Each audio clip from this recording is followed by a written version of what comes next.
FM, sounding good all the time. This is Tilda, live on Star FM. You make me. Tilda live, shocking, strange, bizarre. Star FM, sounding good all the time. Zvinoyera, zvinoshamisa, zvinotyisa, zvinoda kufumurwa. Unoziya kana dzimwe nyaya uchidzinzwa dzichitaurika soka kana muchisangana nadzo muma WhatsApp group kaumuka unofunga kuti ungaitikawo zvinhu zvakadaro asi mufunge zvinenge zvakaoma.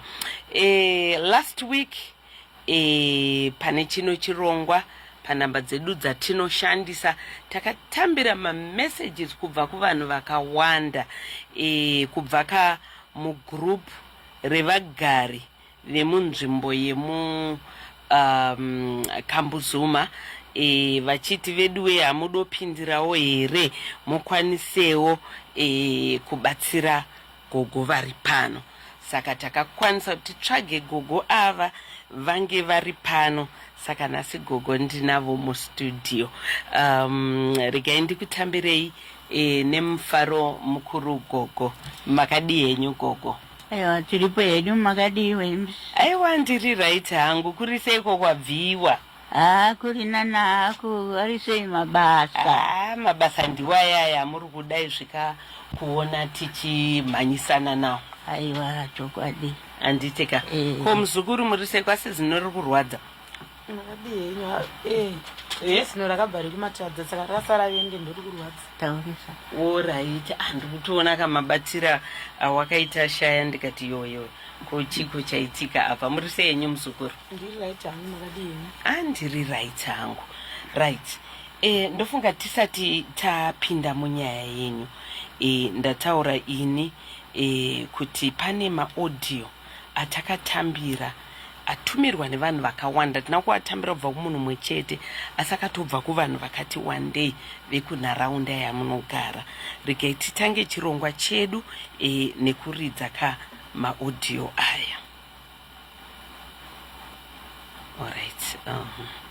Regai tuone. Alright.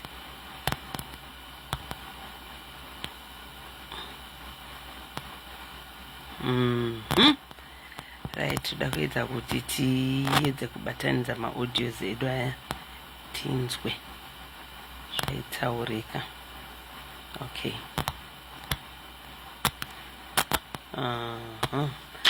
Alright, kana kuti regai titongoita zvekudai so. Regai tiite zvekudai. Pane Mukambuzuma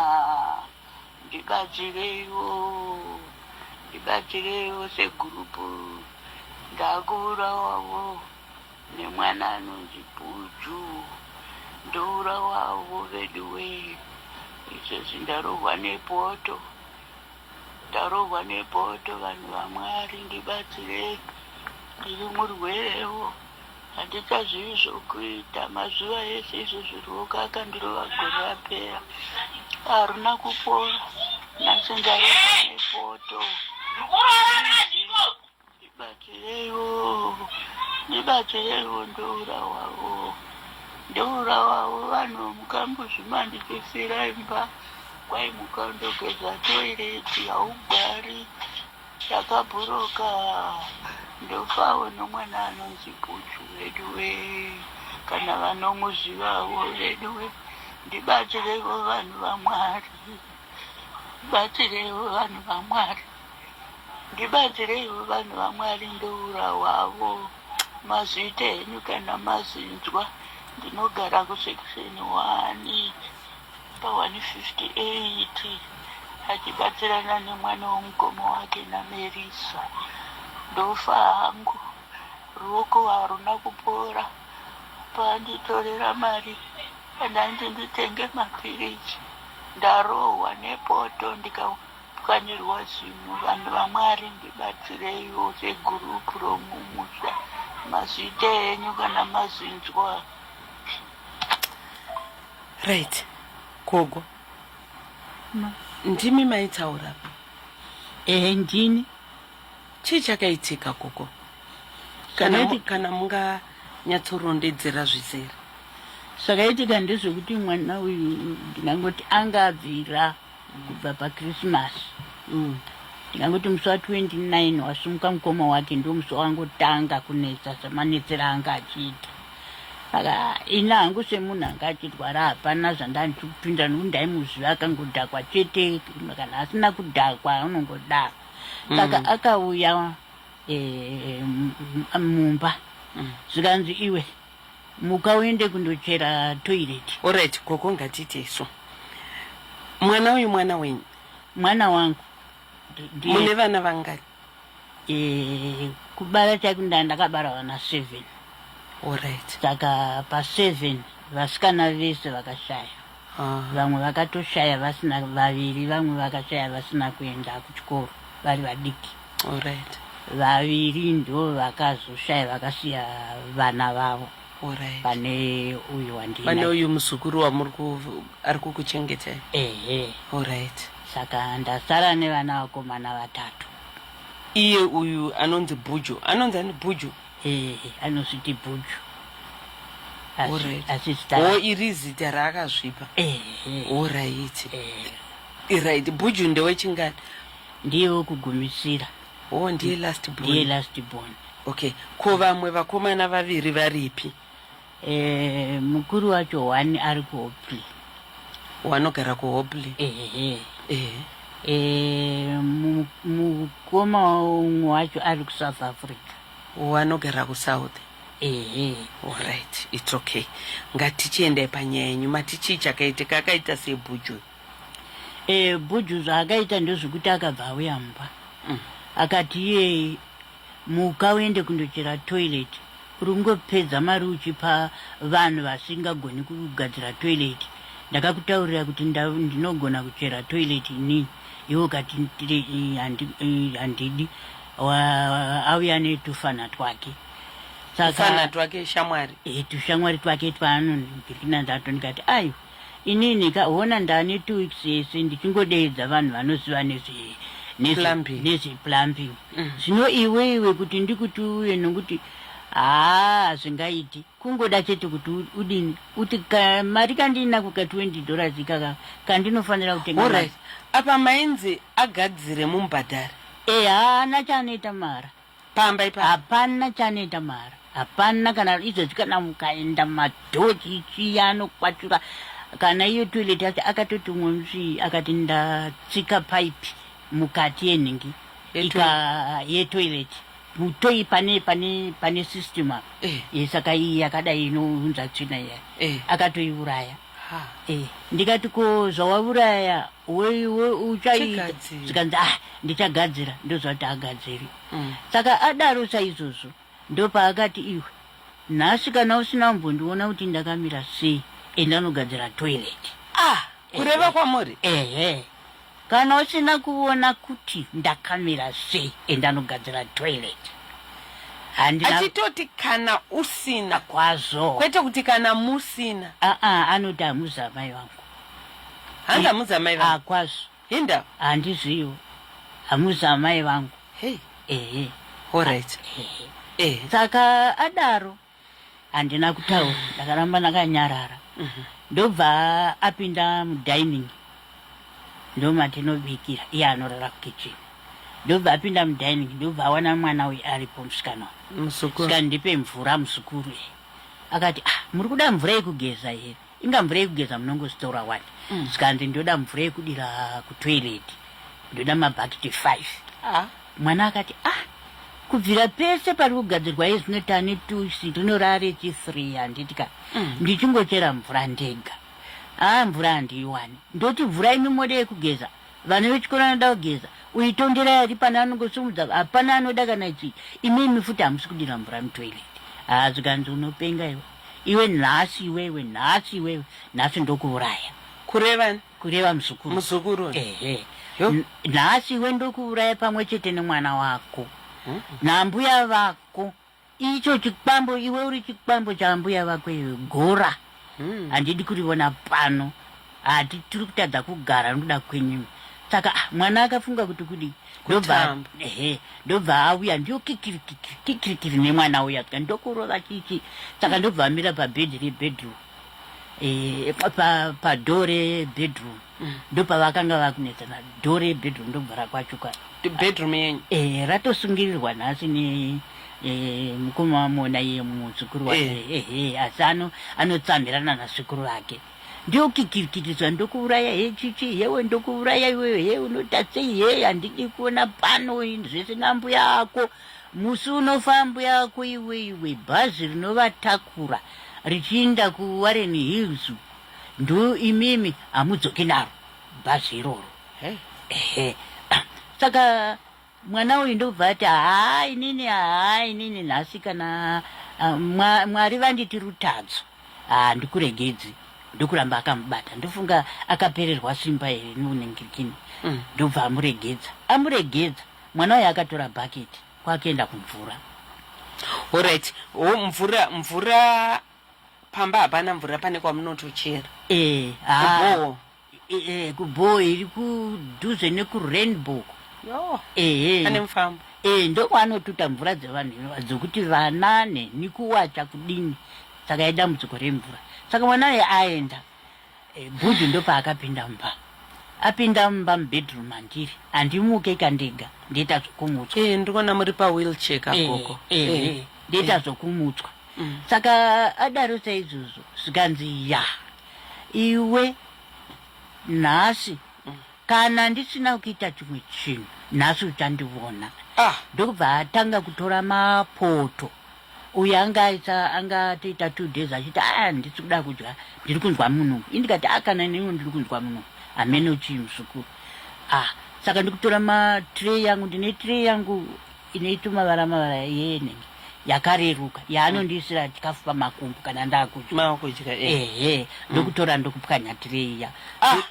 ndokupwanya zvese zvanga zviripo saka adaro saizvozvo ndokutora poto iyai yanga ine sadza ranga chindodzidziswa nemuzukuru vemunyaya ndokutora poto iya ndokuipotsera kubva kwanga akamira padhuze poto iya ndobva yandirova muromo yakurova ipai muromo ndakatoita mazuva ndakatochenyenguka kudai saka ndakaona semazisa asati achaona ndakaona kuri kuuya chinhu handitika saka poto iya yauya kudai ndokuti kwa pamuromo kudai ndokubva sairira noruoko kudai ruoko rufuti rwanga rwakazvimba rune kubva gore rakapera ndofunga noona kusviba kwarwakaita ndikatokufugurira uchaona zve zvakadai so vantu unoona rwakasiyana norumwe rutsvuku uro rwakasviba kutotadza kuti ndiyanga achindipaka chikafu saka adarisa ndopandakatanga kuchema manje ndikati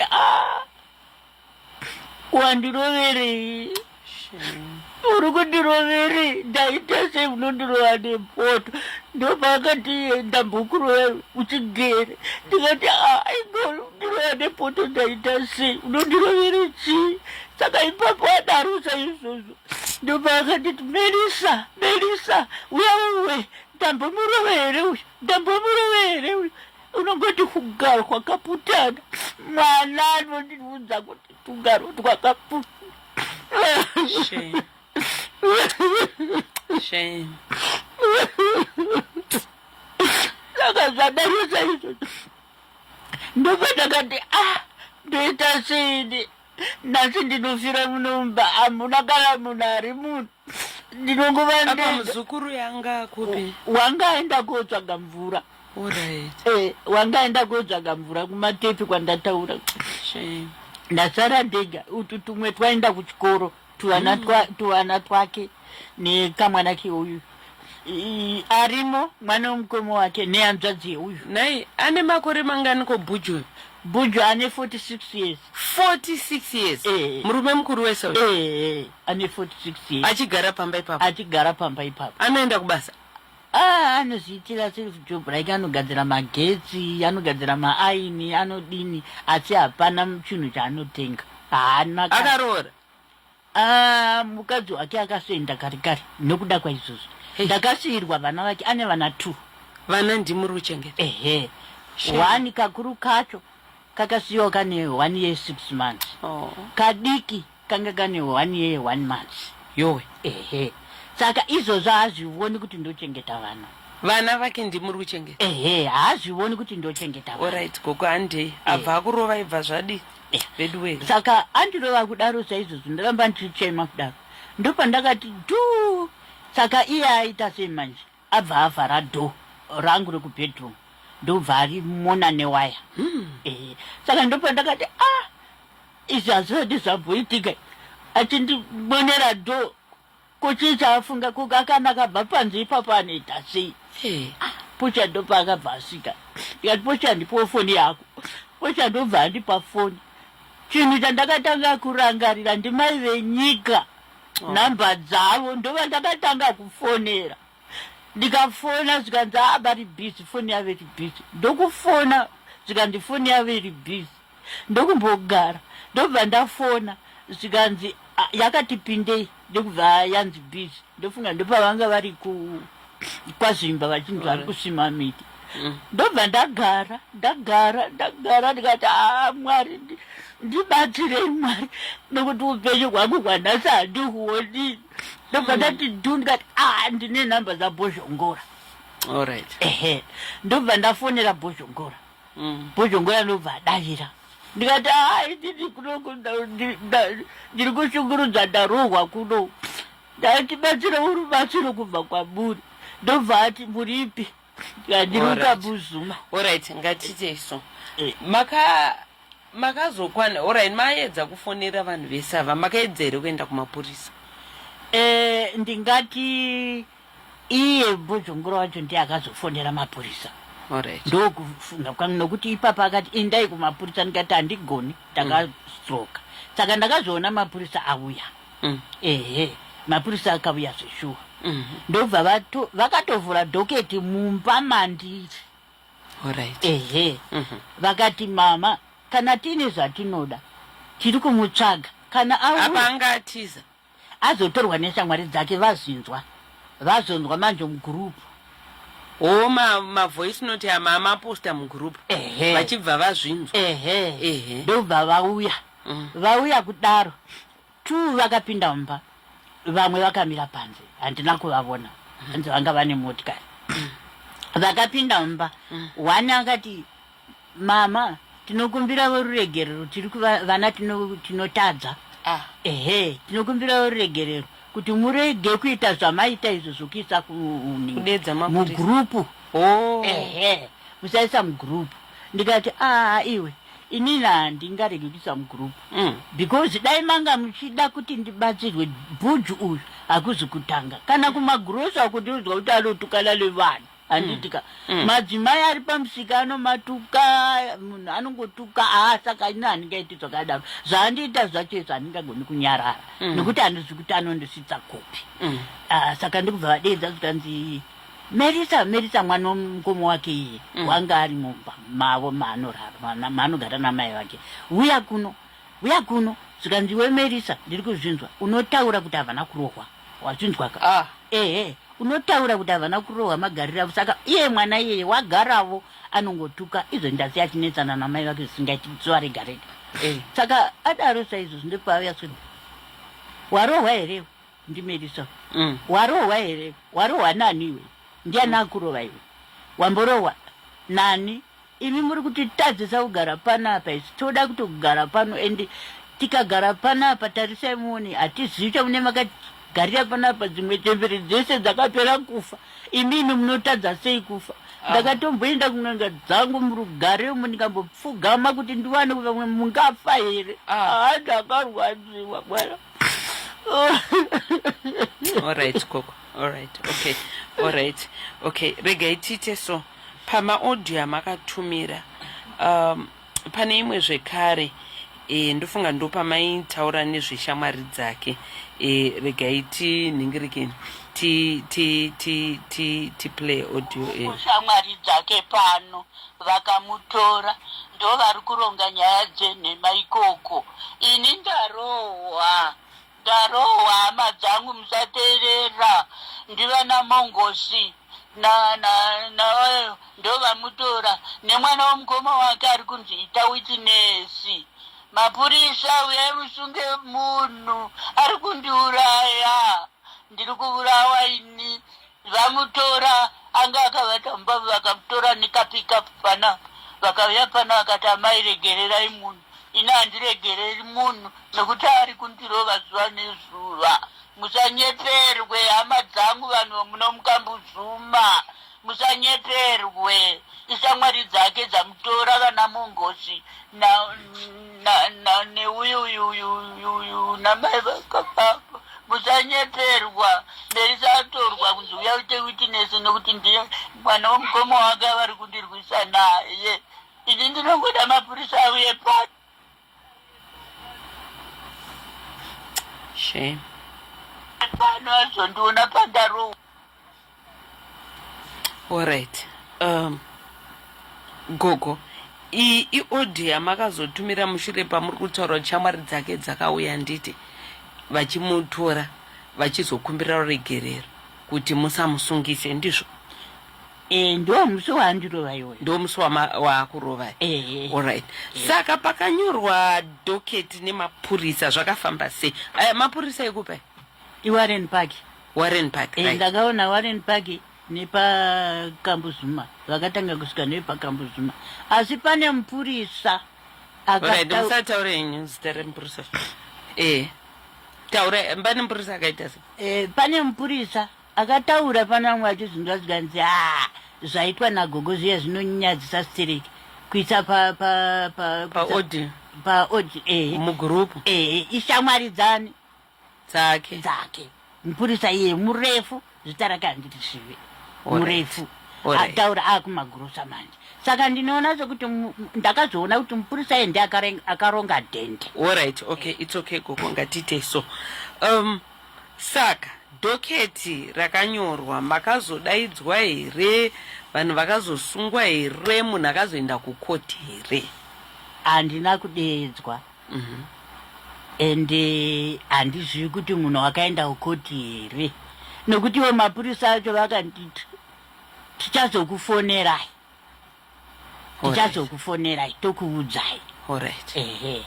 Okay. Nokuti ipapo vakamutsvaga vakati taenda mumagurusa tamushayiwa, asi kana paanongovira chete muzukuru tifonere, ndobva vapa muzukuru foni. Saka akazouya kuma12 dzeusiku, mwana ndokubva afona. Tisingazivi kuti ivo shamwari dzake dzatomutora vaenda naye kuWarren Park masikati iwayo. Vanzi hamena akavati ndaimuona officer in charge. Alright. It's okay. Wow. Alright. Saka maini makafona kuti munhu auya pamba. Mubva manzi chi?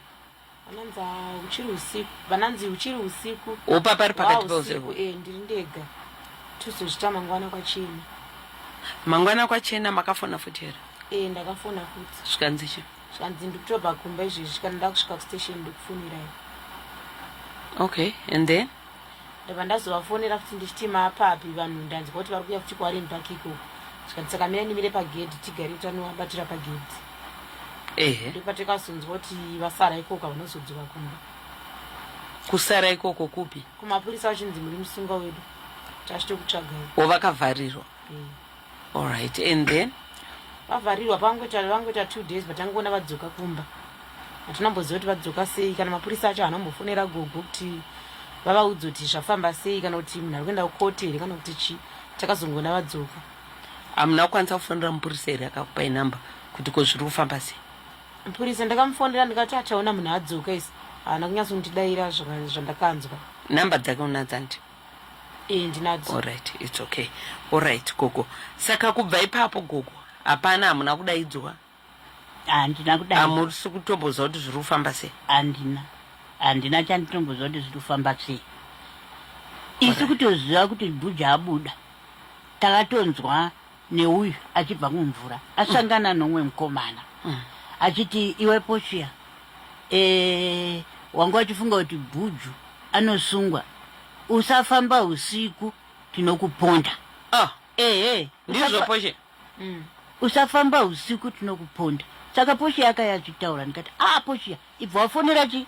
mapurisa nekuti hazvizozivi hona muzvikuru unomuka kumaforo uchinotsvaga mvura saka unoenda kuchechi kwako usiku unogona kudzoka zveusiku unopondwa hazvizozoti wapondwa nani saka uyo akazofona kumapurisa ndobva zvanzi uya kunotidi tisenyaya yako pasi haana kuzoenda ikoko ndobva ndafonera sekuru vake kunenge kusouth africa sekuru vacho manje mumwe mwana wenyuyo ivo baba vamerisa ndo vakazofona manje vakufona manje kuchikwata ichocho kuti ndakutofonera mapurisa kuti auye azokutorai nekuti makuda kuuraya munhu unoda kumuurayirichi mwana unoda kuurayirei mwana wanga waida zvikanzi ndiwakafurira mbuya kuvapa foni uchivabudza zvokuita mwana akati ndingafurira mbuya munhu mukuru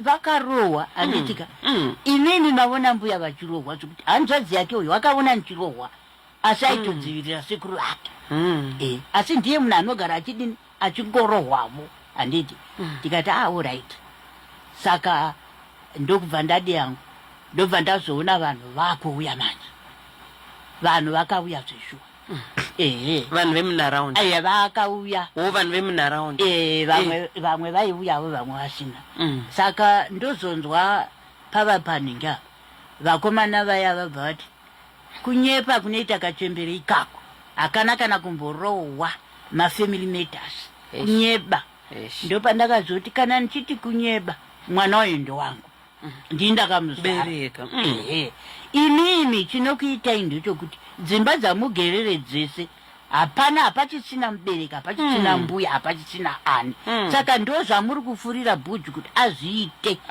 andiuraye kundiurayira imba nekuti nyaya yemba ndiye anogara achitaura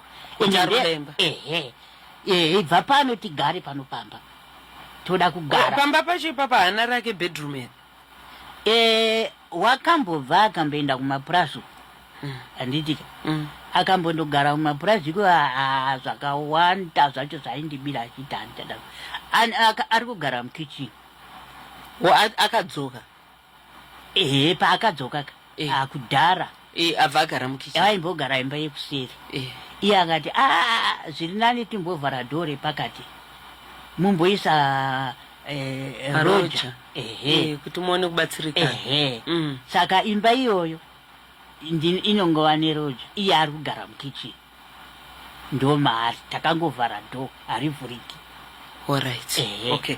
allright koko saka nhasi unoyu chipiri bhuju ari ipi bhuju pandanga ndakarara mumba nhasi masikati iwaya bhuju tamusiya ari kumba mamusiya ari kumba nyaya hamuzoti yakaguma nei handizizi uya paapedza kundigeza paakuenda kundodira mvura kutoilet abva asangana naye ari mutoilet haavhari dhoga allright munhu anotora zvinodhaka ini ndofunga kuti anotora zvinodhaka nokuti hazviitwi nomunhu mupenyu chokwadi anouya mabhurugwa ari mumabvi umu kumusoro uku kana pendi yakadzika handitika ufamba kunge kangaruu kudai saka mungati haabvemi here munhu usikoti vanodhakwa here sekuru nei izvo zvanga akati vanotora zvinodhaka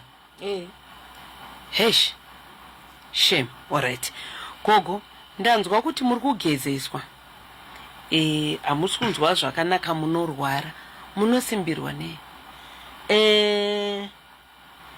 ini ndingati handimuona zvanzi kuitarirwa kwezvo ndingati chinonyanya kundisimbisa makumbo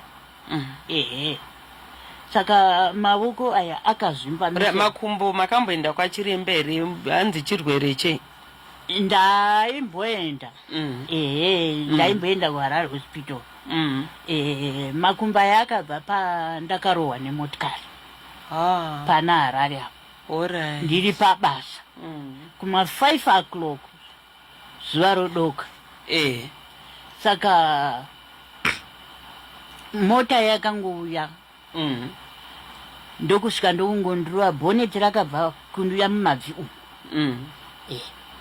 saka musoro wakapinda mushopo kudai ndakazonunurwa nevanhu vekanzuro vezesa vaya vaya vavungana ndopavaitorerana ipapo vachienda kubasa. Saka murungu wekukanzuro ndiye akazobuda mumotikari ndiye akazondovhura nhingi iyeye dhiraivha achingouya achiti akangotsikirira kudai indatodonha. Alright, tongoti makakwara paaccident andi ndo pakangotanga makumbo angu. Alright, okay. Right, ndo pakatanga makumbo. Ko chimwe chirwere muri kusimbirwa nei? Ndine arthritis. Arthritis, right? Ndine moyo. Mune moyo, ndine BP. Alright. Ndine ndingangoti imwe nguva ndinozwa kushaya simba. Shame. Asi pandakarohwa naBhuju ndofunga iBP here apa pangu apa pari kuzvimba. Pari kuzvimba. Alright. Okay. Saka gogo muri kudei Bhuju asungwe here? Because apa matauro kuti gotwe renyu. Alright. Kukurovai kwakakuitai ifirst time here kurovai kana kuti anogara chikurovai kana akambokurovai? Kutuka unotuka kana kuuya kuti kana ndakabata kachikwama pangu unomonyorora mavoko kudai kubvuta mari iyoyo handiti. Motorerwa mari iyoyo? Ndotorerwa mari iyoyo. Mune muchitukirwe? Unovhunza niwa unovhunza. Hauna unovhunza ende chinondirwadza kuna Bhuju handitika ndinorwadzwa nekuti mwana ndakaberekera muhondo mugwenzi pasina kana imba kana chimugwenzi. Makomureti kuti madzimai ndemunokomba tete kusvika ndasununguka kwakuzondotsvaga ndigirikini gumbeze rokuzomuputira ipapapo. Ipapapo kumusha ukavatomboziva kuti kuno munhu anonzi Victor vanoziva nezita rakapiwa nemakomureti musango imomo kuti anonzi ndugu. Ndugu rinoreva makomureti. Handiti ndikayanisina kana hembe zvinhu zvangu zvese zvanaiwa zvese takacherera pasi. Asi hanga ndidaro mwana yei nokuti nhamo yandakaona ihombe. Kupinza chikoro ndakamupinza chikoro nemari yemubora neipwa nechibage ndichirima kuchiminda zvedu. Asi murume ndandinaye vachishanda pazisco. Kana imba chayo ndingadai ndine imba yakanaka but handina kana kumboda kuti vange vasingabata. Saka igotwe riri kudaro? Igotwe riri kudaro. Igotwe randinetsa randitenderedza musoro aisa kuvati ndirova nokundituka kunditi iwe Alright. Alright. Okay. Gogo chakanakira chirongwa chino iwo mapurisa chakateerera vakuru vemapurisa vakateerera ende ndotoziva kuti definitely mangwana tikutoteera unzwa kuti kochii chakaitika ende kana kwakangonyorwa dhoketi hamuna kuzodaidzwa munhu akazongodzoka ende nanhasi achiri kukushungurudzai munhu munokwanisa kutopiwa gwaro rekuti abve pamba.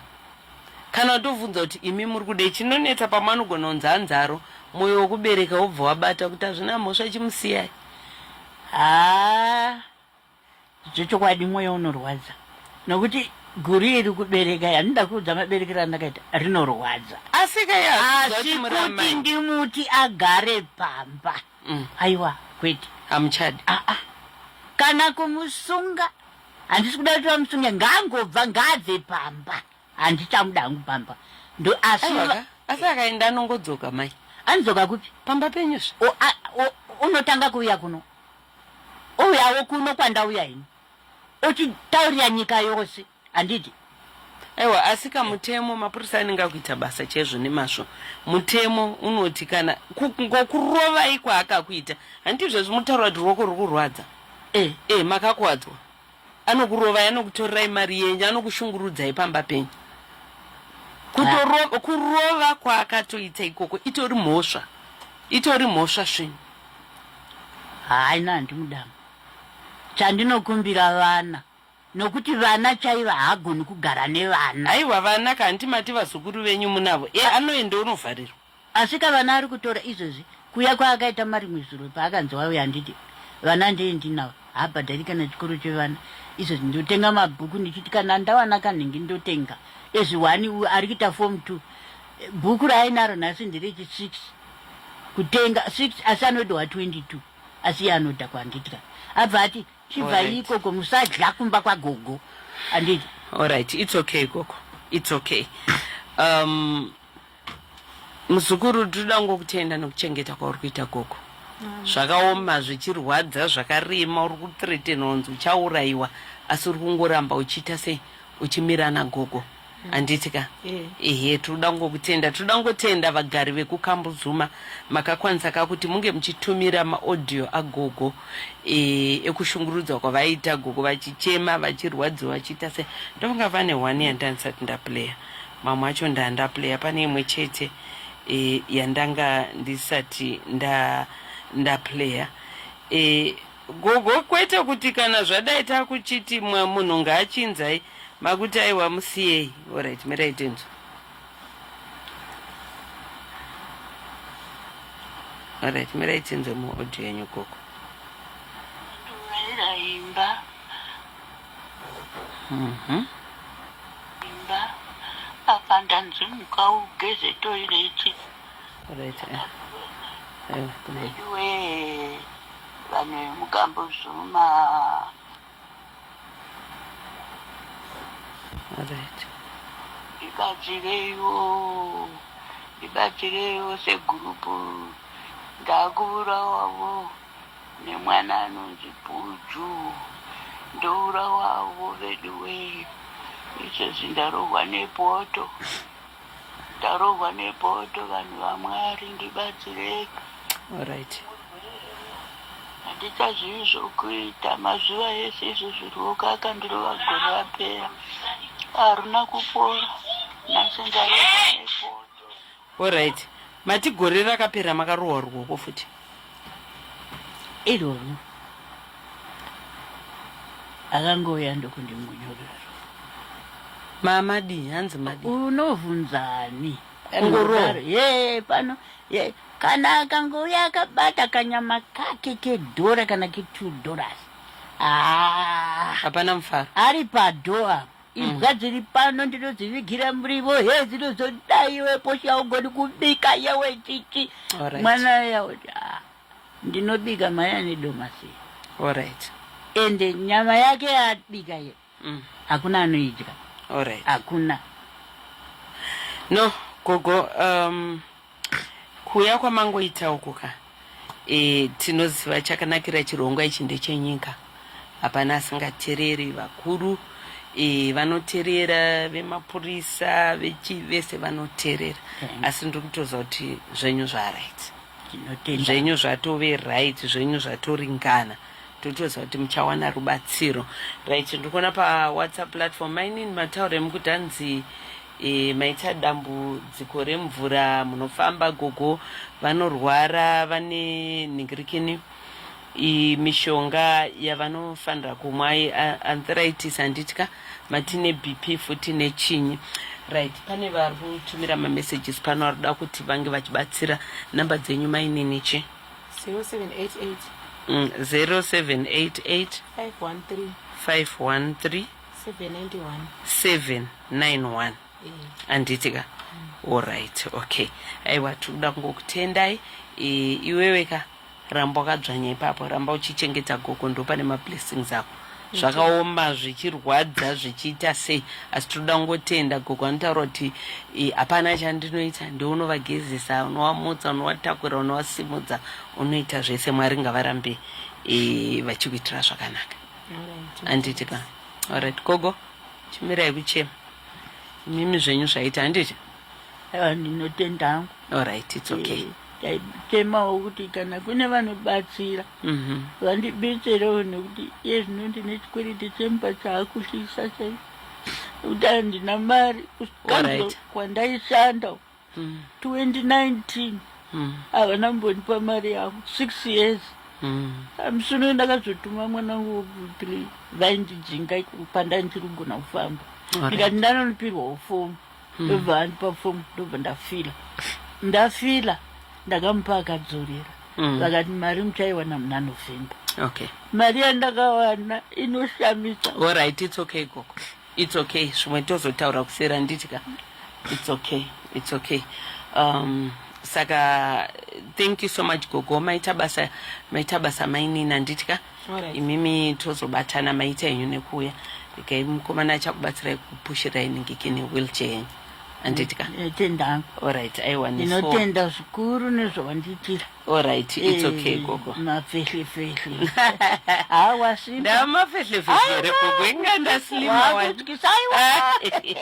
Alright gogo, papa. Ndinotenda.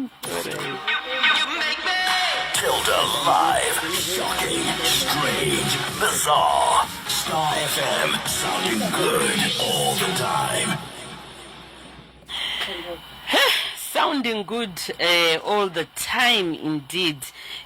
Veduweka vamwe ndo patiri kutaura kuti Mother's Day apadhuze, time to celebrate our mothers, time to celebrate that special woman in your life. Apa vamwe ndo vari kutoshungurudza kuvari kutoita kutoshungurudza zvakangooma mufunge. veGraceland water resort vari kulake Chivero vari kutaura ivo kuti tine Harare edition Mother's Day celebration ichazenge iriko musi wa 3 May.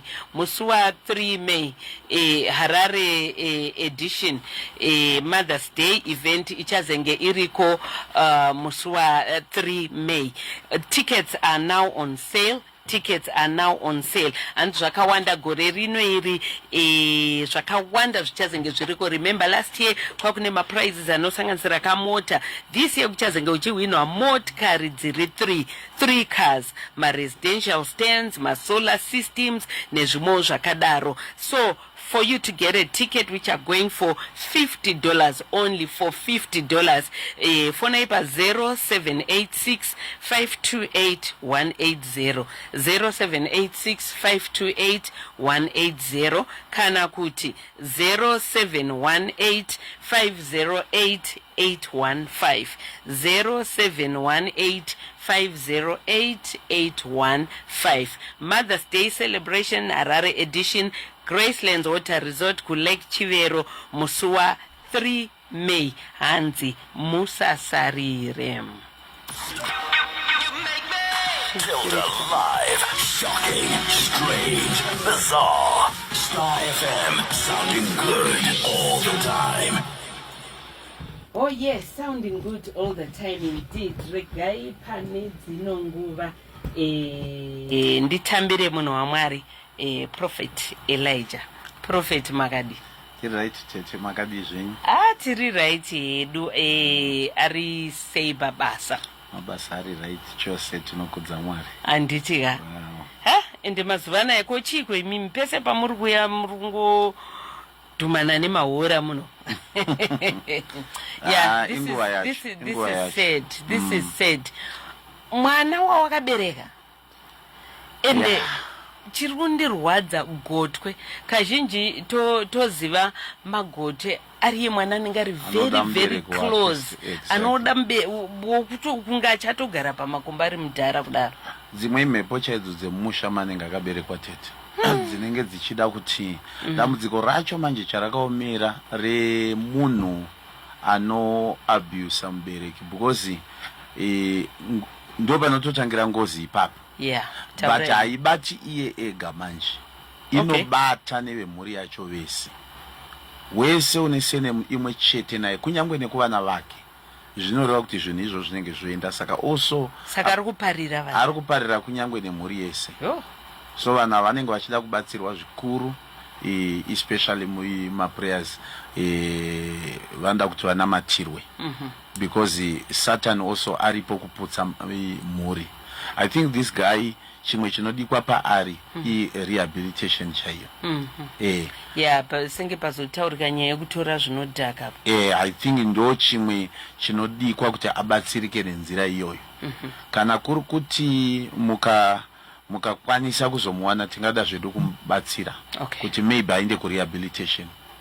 Maybe we can pay for that kuti andobatsirwa maybe unodzoka ava munhu mweya wekubereka wanga vachitaurawo ndatoona hangu kuti handifungi kuti vangada kuti asungwe but munhu anogona kupiwa a second chance muupenyu zvimwe akashanduka. Yeah, this is it.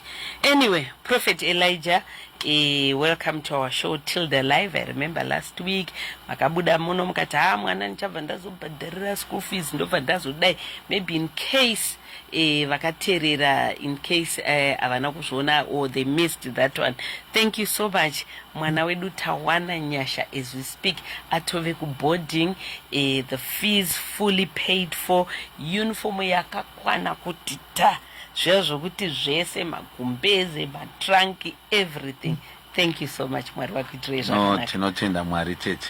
And also we need to secure his future, saka tichangobhadhara ndonga next month iyo tichakutsvagai tongobhadhara for the next 3 years. I think it's movha maenda kunobhadhara. Yeah, tinopa imi matende ukoko. Wow. Maybe I think it's 6 or 9,000, I don't know. Okay. For the next 3 years. Wow. Tizuti mari dzinosvika imimika chibudai muno matoparidza matopedza so matoparidza. I remember when we accompanied the boy kuchikoro kwacho ndichinzi nevakuru vechikoro vacho tichida kuona Prophet vatende ndikati amanje mune aoneke zvokumanya ndikati pamwe pamungatomujuma this Friday kune all night prayer. Pamwe mukaenda ikoko mukazongosvika ikoko mozongobudikira mungoti tisu vekuchikoro une mwana dambudziko nderekuti ukatendwa nevanhu tete hausina chauchawana kubva kuna Mwari. Exactly. Because the moment yaunotendwa nevanhu zvinhu zvakangofanana zvafanana nesituation yatete yagogo tichakuona hedu we need to help her. Definitely we are gonna help you every month, but at chatauri kuti tingavabatsira sei. Why? Because the more yaunotendwa nevanhu hatisi kupa room kuna Mwari kuti vatitendewo. But we gonna help Gogo every month. Maybe chataurirana nemi kuti tovabatsira sei. Yeah, exactly. Beautiful. Hanzi vanopindira kupiko Prophet awo. Message iri kupinda apa. All right. Okay, I know that's why you are here. Today is Tuesday, Mangwana Wednesday, pa State Lottery. Mangwana Wednesday, pa State Lottery, tingori ne prayer concerning muswe Friday. Okay. Friday, tiri kukokera muno wese, whether uri kublawayo mutare, mashingo will be mu convergence hall, ku showgrounds. Okay. Tinenge tinenguva yekusangana na Mwari kuti tinamate tiri panzvimbo imwe chete. Chicha tiri kukumbira tiri kungoti patiri kutanga gore because ndo kunyatso kutanga. Remember kuti January vanhu vanenge vaine pressure, whether dzema fees, whether dzezvikwereti. So a lot will be happening. Saka even prayer life chainenge yakadzikira. But tiri kuti patiri kupedza January tichipinda muna February. Ngatitange nebhande rakasimba rechinamato. Matangiro aunoita gore ndo mapedzera aunorita. Okay. So we need to start at a higher note, at a higher level. Saka tinenge tine nguva yekunzwa shoko raMwari, yekunzwa kuti Mwari vari kuti muupenyu hwedu, nokunzwa also nguva yekuti tinamate tiri pamwe chete. Okay. For nyasha dzegore ra 2025. So this is happening this Friday. This is happening this Friday. Okay. Ndichakokera kunyangwe vanoita zvemabusiness tete vanoita zvemabhinda uko rinotoda kunamatirwa business iro. Chinhu chimwe nechimwe chaunobata nemaoko ako chinoda kunamatirwa. Even ivo vanochema nevana chaivo kuti vana vadai vari mumadrugs and whatever. This is the time to pray. So 31 January tikupedza ndoziva kuti vazhinji also vanotenda muchinamato kune vanga vatori pamitsanyo vachinamata gore richitanga. Most of them they are finishing right now. Ndongo yatiri kuti patiri kuita a round of our fastings. Let's round off with a time of prayer. Ngatisangane na Mwari. I know Mwari vachasangana nesu muupenyu hwedu during that night. All right. Okay. So this Friday all night prayer convergence hall ku showground muguta reHarare along Bulawayo Road panonzi pa showground convergence hall. Inenge chizotanga nguwa all night prayer by 6 yayo vanhu vanenge votanga kuya kune vazhinji vanobva kuri. Normally last time vanhu vakatanga kupinda kuma 3 p.m.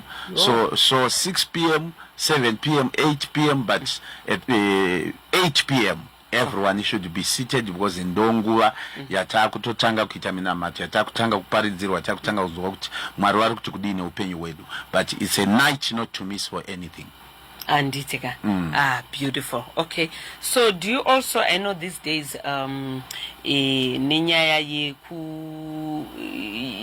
yezvinhu zvakuitika mazuva anaya, do you also do my services online? Tinawo tete ma services online. Normally we do on our Facebook page rakanzi Prophet Elijah. Okay. So even tomorrow 9 a.m. sharp tinenge tine service online. Then on YouTube vakandoita search ipapo futi pane page yakanzi Prophet Elijah. Pane rimwe tete nasira ndashamisika kune mwanga apatori muno muZimbabwe. Atori muno muZimbabwe ari kutsotsa vanhu mari. Isu hatikumbiri mari pa social media. And hazvimo matiri zvokukumbira mari. Those who follow us, they know. God has blessed us. Hatina mari yatinoti tiri kuda kutora kutora kuvanhu. God has blessed us to bless people. So if you see message yakanzi Prophet Elijah vari kuda mari yekubatsira munhu kunyepa, that's not our page. Page read I think 76,000 followers. That's our right page. Rakanzi Prophet Elijah the messenger. All right, okay. Ndafunga J-Boss achiti blessed to bless you. Blessed to bless you, surely. All right, shoko renyu rakupedzesera Prophet. So all night prayer tete ndiri kuramba ndichingotsinhidzira ngatiuye tibatane tinamate tiri pamwe chete. And yaine inokuti ndinopinda kereke yakati. This is on Friday. This Friday. Munhu wabvako kubasa. Then ngatisangane tiri pamwe chete tinamate. It's not about denomination kuti ndinonamata kwakati inguva yakusangana naMwari. Then musi weSunday tinenge tine again service after the all night prayer episode 31 yatiri kuti the take off night. Take off zvichingoreva a sudden success. Okay. Yatiri kungoti Mwari ngaakurangarire nemwe mutoo. It should be a sudden change in your life. Okay, asi mangwana pa state lottery. Mangwana pa state lottery tinenge tingorine prayer 5:30 to 7:30 tinenge tapedza. So nyaya time tete this time we have changed our time. I think even on our Sunday services we have totally changed in terms of time. Sunday service yedu iri kutangana 9 o'clock sharp. By 1 p.m. tinenge tichipedza. So kune vavo vari kubva kure, so that usazofila kuti ndafambira mahara, make sure by 9 a.m. unenge wava muchurch on Sunday. Make sure by 5:30 kune vamwe vari kubva tiri kusangana nevanhu vanenge vachienda Bulawayo, ndabva kuChinhoyi, ndabva kupi. Make sure just you come in time so that hauzoti isu tichibuda iwe uchipinda. Okay. Aiwa tinotenda Prophet, ndofunga chasara namba wobho vari kutovhunza mobatika papi. I know at times you help people vanenge vasina transport kuda kuti vange vachisvika, vanofona pa namba dzipi? Namba dzinoti 0774 553 514. Okay. No repeater again. 0774 553 514. Then is 0775 672 683. All right. I repeat it again, 0775 672 683. Then the last one 0718 796 524. 0718 796 524. Okay. Aiwa tinotenda Prophet Elijah kubva kuMercy World Mount Gilead Church sekunzwa kwamaita yekutsvake inkonzo itholakala-ke eHarare Showground. Harare Showground kuzabe kule all night this coming Friday. Liyanxuswa-ke lonke ukubana-ke libuye izakuqala-ke ntambama. So eHarare Showground this coming Friday abantu bonke liyanxuswa. Kusasa bakhona estate lottery hall eHarare opposite Joina City lapha ne-state lottery ikhona-ke lapha babe khona. Then every Sunday babe bese showground njalo. So siyabonga tatenda maita enyu. Tinotenda tete for gogo for your sector chaita kuti muwape $150 every month. Wow. For the next gore rino rese. Wow. Batsira gogo at least tiri kupa kwa muri imimi, so that you do that and hatisi kuda kuvaona imimika hatisi kuda kuvaona tiri unipinza kuita munyaya for the sake dzenyu yeah. mauda unipinza munyaya dzenyu mauda unipinza mablessings enyu Yeah, anyway at least zvikaitwa nemi it's good for us as well. So every month tichameka sure kuti munowana 150 yamunatengera grocery. Thank you so much. Aiwa maita basa mwari vakuitirai zvakanaka. Tinotenda tete. Thank you. God bless you. Tilda live, shocking, strange, bizarre.